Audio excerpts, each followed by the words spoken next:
following is part of a collection of interviews conducted by El Grupo Elron, a non-profit group dedicated to eradicating false concepts in all fields of knowledge through the teachings of the ascended Masters of Light, via medium, Jorge Raul Olguin. August 7, 1996. Messages from the Solar Logos, Master Jesus.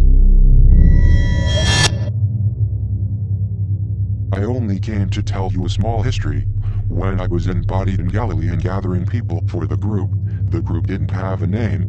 There was a very good being whose name was John Ben Zebedee, who they called Jonathan Uriel, who had his conflicts. He was looking for knowledge, wisdom, and he didn't find it. Then, when he came to meet me, I tell him, "You are a fisherman, but that kind of fishing will satisfy only your material appetite, but not your spiritual appetite. You have to help me fish souls." And he responded, "I want you to be my master." "That is what I am offering," I responded to him, and he humbly became my disciple.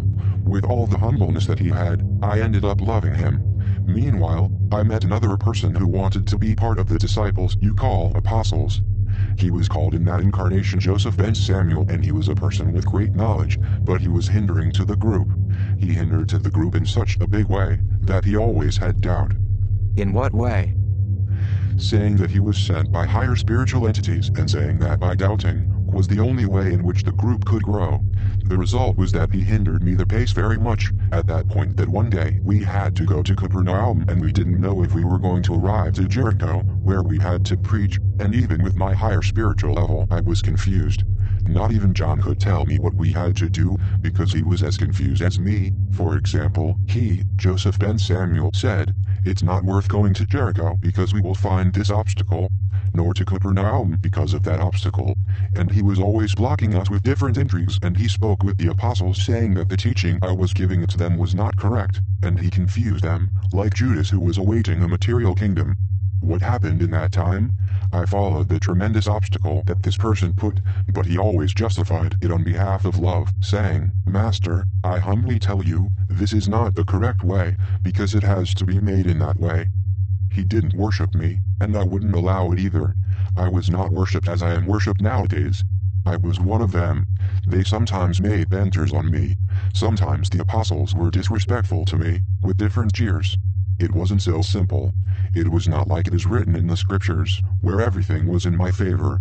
I had many obstacles. In a certain moment I was about to dissolve the group, and the same Judas, who had no interest whatsoever in the spiritual part, he jumped and said, "No, how we will dissolve the group, we have to fight to defend the Master Jesus." And this person, Joseph Ben Samuel, spoke and he said, "No, the Master Jesus is not what matters is the group." If I had separated from the group would have resolved completely, because I had a very important mission, and this was to convert all those souls to an idea that was the love to the Father. This idea, later on, was changed by different beliefs, it was modified against mankind. But the base is founded, the seed is sowed. At the moment, my directives to Jonathan, with whom I communicate in every moment, are to lead the group to a higher vibration, to the Father's love. Otherwise it's of no use. Being incarnated previously in Galilee, in that opportunity I wouldn't have been able to rise from level when I disincarnated if I had not pushed forward in vibration to the whole group. This I leave it very clear. It is extremely important that this be transmitted, that the only purpose of the group is to go to the Father's vibration. In the right moment you will be helped.